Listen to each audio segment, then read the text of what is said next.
reaction on how Kang can defeat the Scarlet Witch. Marvel theory. Let's take a look at this. See what the Marvelous Wave has to say about this, and see what's all about, and check it out.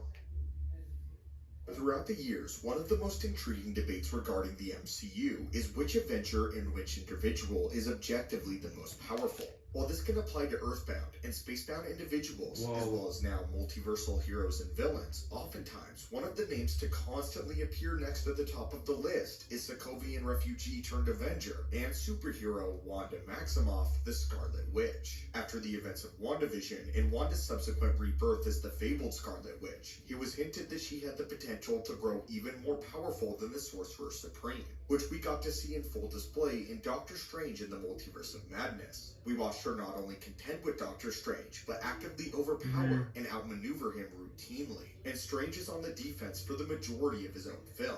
It is widely believed that she is not just one of the most powerful Avengers to date, but one of the single greatest threats in the multiverse itself. Though which individual character ultimately takes the title of most powerful is still up for debate. Despite this, however, the stakes for the future of the MCU are continually growing and evolving, and we are being introduced to a new roster of both heroes and villains alike, who might challenge Wanda for this title. Most notably of these includes the tyrannical warlord known as Kang the Conqueror, alongside other entities such as Arishem the Judge and the roster of Dark Avengers that is currently being built. Kang serves as one of the most prominent antagonists who is set to make his debut in the coming years, and he seems to be one of the most imminent threats to the fabric of the very MCU. This has led many to wonder if Kang is more powerful than the Scarlet Witch, and if he is not, then how can the MCU hope to establish realistic, compelling story stakes with such a vast power disparity? Well, stick with us today, watchers of the Marvel Multiverse, and let's explore which of the two is more powerful, and why Kang the Conqueror seems to be such a formidable threat to the future of the multiverse, even able to challenge the might of Earth's most powerful defensive forces. Perhaps the most important distinction between the two characters is that Kang himself does not actually have any superpowers of his own. Instead, he has access to the fullest extent of technological gadgets and weapons that can be found not just in his own era, but anywhere on the timeline from throughout the entirety of the known multiverse. This is what makes Kang so deadly. Very akin to Tony Stark, he doesn't have any natural superpowers, except for his vast intellect and access to far more technology than even the great Iron Man.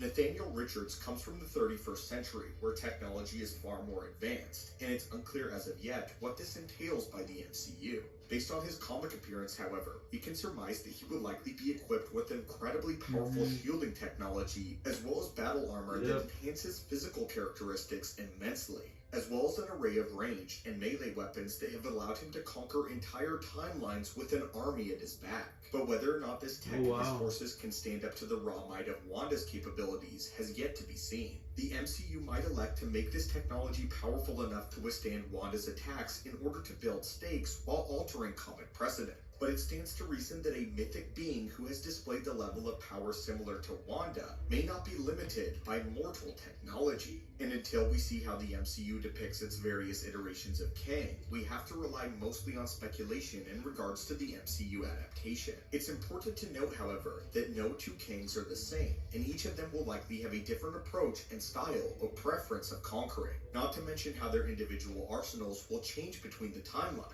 In the comics, Wanda Maximoff is known as a Nexus being, and dwarfs the physical capabilities of most intergalactic foes, as well as some of the most advanced technology in the multiverse. Given her performance against Thanos and his armada before even being fully awakened in the Scarlet Witch, it stands to reason there may be very little that Kang can hope to do against her. But again, this is dependent on the MCU's take on each of the Kangs. That being said, however, it's important to remember that Kang's true threat does not lie in his physical power, or even in his technological prowess, or the resources of his armada. The true threat of Kang is far worse. Kang the Conqueror is a formidable fighter and feared tyrant because he quite literally cannot be killed. Although he is human, he has an endless array of multiversal variants who all share the same objectives and motivations, that being complete dominion over any timeline that he can venture into. If one Kang and one evasion is thwarted, it is only a matter of time before another Kang approaches the mainline MCU, and it's only a matter of time before even the Great Scarlet Witch is eventually overwhelmed in some way or another. It may not be the first Kang,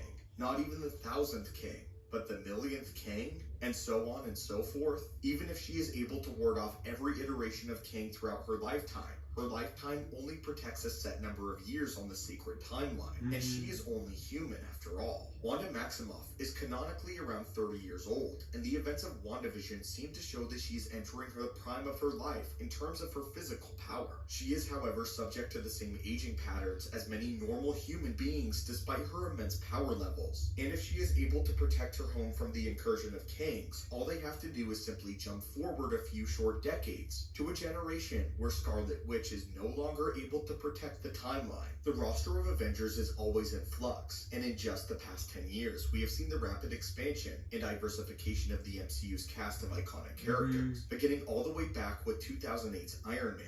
Before Iron Man's arrival on the scene, however, the only widely prominent Avengers were Captain Marvel, who was off-world for the duration of her life, and Captain America, who had been lost and presumed dead for decades, while some incredibly talented human characters like S.H.I.E.L.D. operatives Natasha Romanoff and Clint Barton were present. Very few enhanced individuals had presented themselves ever since the Eternals went into hiding. It was indicated in the first Thor movie that he had spent very little time, if any, on Earth, and the Earth was largely without any superpowered defense force capabilities. The Kingdom of Wakanda had advanced technology to rely on, but they were still largely in isolation, and arguably, the most prominent superheroes of the era were the first generations of the Ant-Man and the Wasp. This goes to show the drastic power disparity between any given two eras of the MCU, and the Kangs are not limited to only the current day and age. What Kangs can do is effectively choose the point when the timeline is the weakest to begin their incursion. So despite Wanda's potential to surpass the Sorcerer Supreme and her immense power in terms of mystical abilities, it seems unlikely that she would be able to stand up against the full armada of multiple Kangs. Even in the best case scenario, she is able to ward off several throughout the course of her life. The sheer endlessness of the brigades will eventually take toll on even the Scarlet Witch.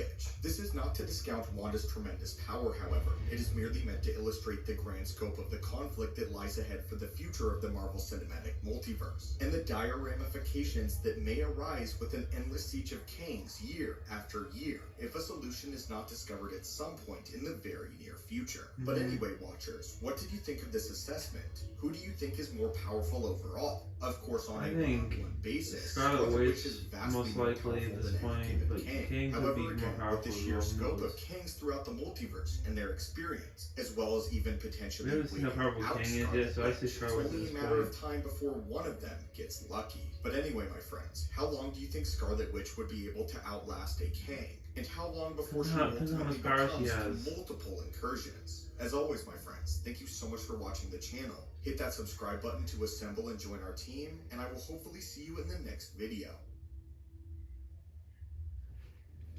But yeah, please subscribe, like this video, and see you guys. Bye.